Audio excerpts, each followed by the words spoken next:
Hi friends, मैं हूं Surman दमाही। जैसा कि आप जानते हैं कि एमपीपीएससी प्रीलिम्स में डायरेक्ट सिलेबस में राजवंश दिए हैं, उसमें हम एक एक राजवंश कंप्लीट करेंगे। पहला है ओलिकर वंश। ठीक है, ओलिकर वंश के बारे में जैसे कि 4वीं शताब्दी के उत्तरार्ध में गुप्त शासक समुद्रगुप्त के शासन काल के दौरान दशपुर जो मंदसौर में है मालवों की एक शाखा ओलिकर वंश की स्थापना हुई। तो ओलिकर वंश का संबंध कौन से जिले से है? तो मंदसौर जिले से। ठीक है, ये पूछा जा चुका है। दसपुर वहीं पे पड़ता है। नरवर्मन का सर्वप्रथम शिलालेख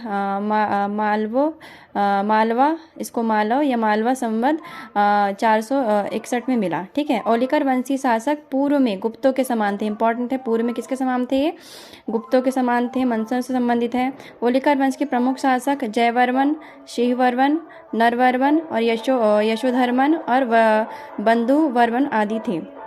ठीक है, तो ये मेंस में भी डायरेक्ट सिलेबस में दिया है, इसलिए आप मेंस के लिए भी इसको याद रखना है और प्रीलिम्स के तो याद रखना ही है।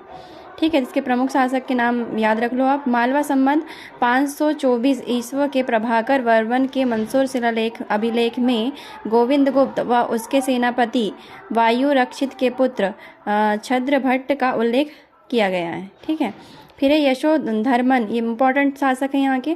यशोधर्मन से पूर्व के ओलिकर वंशी शासक प्रकाश धर्मा द्वारा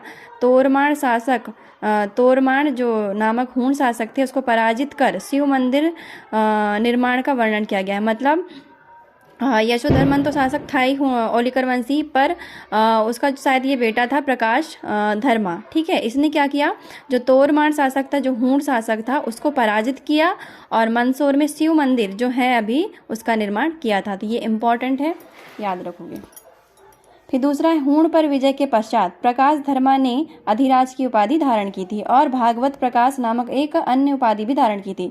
तो अगर पूछेगा प्रीलिम्स में कि भागवत प्रकाश की उपाधि किस वंश के शासक ने धारण की थी, तो ओलिकर वंश, और ओलिकर वंश के किस शासक ने? तो प्रकाश धर्मा ने। ठीक है, मंदसौर शिलालेख के अनुसार यशोधर्मन ने जतेंद्र, नरोधिपति, राजाधिपति, परमेश्वर आदि उपाधियां भी धारण की थी। तो मोस्ट इंपॉर्टेंट है ये। फिर यशोधर्मन। ठीक है, यशोधर्मन जिसको हम विष्णु वर्धन भी कहते हैं, पश्चिमी मालवा में ओलिकर वंश का प्रसिद्ध शासक था, जिसके क्षेत्र का विस्तार मंदसौर दसपुर में था। ठीक है, यशोधर्मन ने हूण शासक मिहिर कुल को पराजित किया था। तो जो प्रकाश वर्मा है उसने तोरमाण को पराजित किया था, हूण शासक था, और यशोधर्मन ने मिहिरकुल को पराजित किया था। तो कुछ भी आप ट्रिक बनाइए पर याद रखिए। फिर है, मिहिरकुल का अभिलेख मध्य प्रदेश के ग्वालियर से प्राप्त हुआ है। ठीक है, तो अब मिहिरकुल एक हूण शासक था, उसको यशोधर्मन ने हराया था। पर इंपॉर्टेंट ये है कि ये मंदसौर से संबंधित नहीं है, इसका अभिलेख कहाँ मिला है? ग्वालियर में मिला है। तो ये मोस्ट इंपॉर्टेंट है, याद रखिए आप।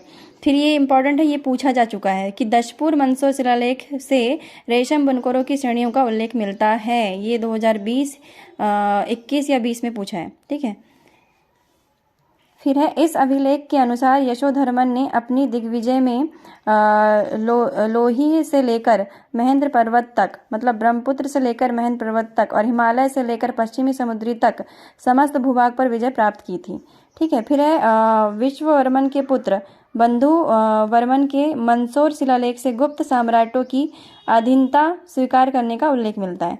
फिर है, बंधु वर्मन ने मालवा के दशपुर में एक भव्य सूर्य मंदिर का भी निर्माण करवाया, जिसकी जानकारी दशपुर शिलालेख से मिलती है। तो इम्पॉर्टेंट है, जो मंदसौर में अभी सूर्य मंदिर है उसका निर्माण किसने कराया? तो बंधु वर्मन ने करवाया था।